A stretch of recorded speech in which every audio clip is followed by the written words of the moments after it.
Magandang araw, maligayang pagdating sa aking munting pagsasalaysay tungkol sa panitikan sa panahon ng mga Hapon. Pagsasalaysay tungkol sa panitikan sa panahon ng mga Hapon.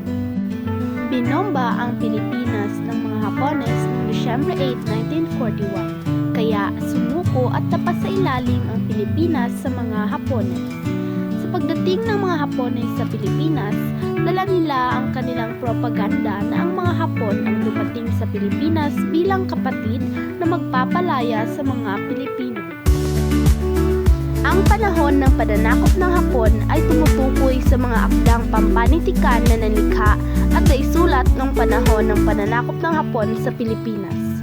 Ito ay panahon na may malaking pagbabago at pagsubok para sa mga manunulat at mga akdang Pilipino. Sa panahong ito, ang mga manunulat ay nakaranas ng mga paghihirap at pagkakakulong. Ipinagbawal ng mga Hapon ang pagsalita at pagsulat ng wikang Banyaga, partikular na Ingles. Dahil dito, naging malaya ang mga Pilipino sa pagsulat ng kanilang kultura, mga paniniwala at kaugalian.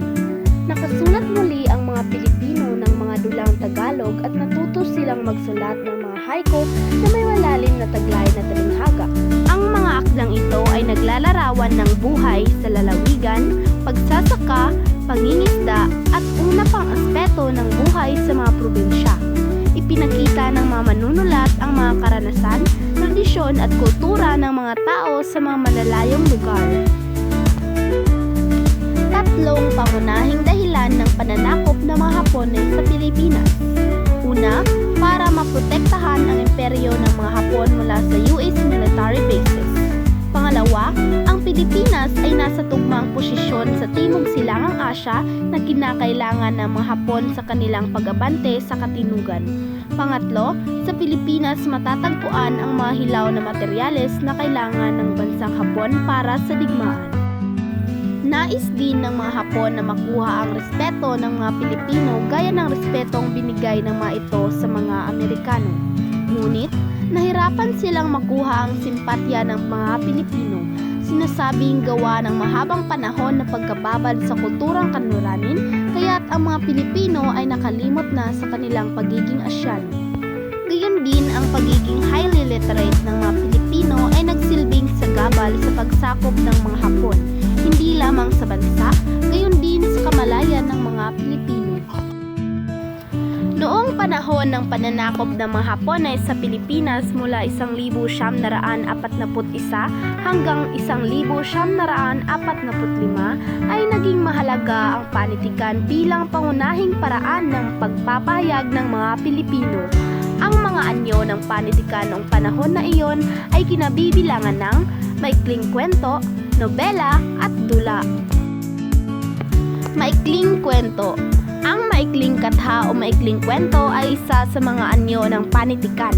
Ito ay maikling salaysay na naglalaman ng isang kwentong may mahalagang pangyayari. Mga katangian ng maikling kwento. Una, matimpi ang pagpapahayag ng paksa. Pangalawa, nagsasalaysay ng madulang pangyayari. Pantatlo, ang paksa ay nauukol sa iba't ibang karanasan sa buhay ng tao. At pang-apat, gumagamit ng mga payak na pangungusap kaya madaling maunawaan. Ito ang matatlong pinakamahusay na kwento sa panahon ng Hapon. Una, Lupang Tinubuan ni Narciso G. Reyes. Pangalawa, Uhaw na ang Tugmang na Lupa ni Liwayway Arceo. At pangatlo, Lunsod, Nayon at Dagat-Dagatan ni Nestor Vicente Madali Gonzales. Susunod naman ay ang dula.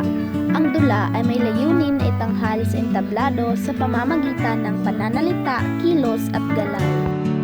Kadalasang tema ng dula. Una, pagmamahal ng ina sa anak. Pangalawa, pagmamahal ng kasuyo sa kasintahan. At pangatlo, pag-ibig sa tinubuang lupa. Ang sinsura ng mga dula. Ang lahat ng mga pagtatanghal sa panahong ito ay nasa ilalim ng sinsura ng Japanese Propaganda Corps gaya ng radyo at ng mga publikasyon. Ang mga script ay kinakailangang ipasa muna sa mga kinauukulan at kailangan pahintulutan muna ito. Hindi lamang iyon, isang araw bago ang pagtatanghal ay pinapanood pa ito ng mga sensors. Mga uri ng dulang pinahihintulutan. Una, tradisyonal na dula. Pangalawa, historical na dula. Pangatlo, dula ng propaganda. Pang-apat, dulang nagtatampok ng mga ordinaryong tao. 5, musical fantasy. At ang pang-anim, dulang relihiyoso. Nobela. Ang nobela ay tinatawag din sa wikang Tagalog na kathambuhay, katha, sapagkat likha ng panulat at buhay, sapagkat ang mga kasaysayan ang isinasalaysay. Hindi naging maunlad ang nobela dahil sa kakulangan ng materyales. Halimbawa, Luha ng Buhaya ni Amado V. Hernandez. Pangalawa, Tatlong Mare ni Jose Esperanza Cruz. Pangatlo, Sa Lundo ng Pangarap ni Gervasio Santiago. Pang-apat, Lumubog ang Bituin ni Isidro Castillo. Panglima, Ibong Mandaragit ni Amado V. Hernandez. At pang-anim, Daluyong ni Lazaro Francisco. Isa sa mga akdang lumaganap nung dumating ang mga Hapones ay ang tangka at haiku. Ang haiku ay binubuo ng 5, 7, 5 na pantig. Samantalang ang tangka ay binubuo ng 5 taludtod at may bilang ng pantig na 5, 7, 5, 7, 7. Ang mga tulang ito ay naglalarawan ng buhay, imahe at damdamin sa pamamagitan ng kakaunting salita lamang.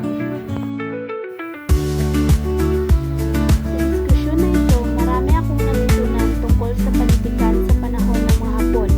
Tulad na lamang sa iba't ibang anyo ng panitikan na kinabibilangan ng maikling kwento, nobela at dula. At ginagawa ito dahil ito ay isa sa mga paraan ng pagpapahayag ng mga Pilipino. Ito ay hindi lamang pagtatanghal at pagsusulat ng mga matatalinghagang bagay, kundi may mga aral din itong ipinapahayag at nilalarawan ng mga karanasan ng bawat tao. Sa aral din na ito ay marami akong nakilala ng mga Pilipinong manunulat at ang kanilang mga isinulat at ginawa ng mga dula.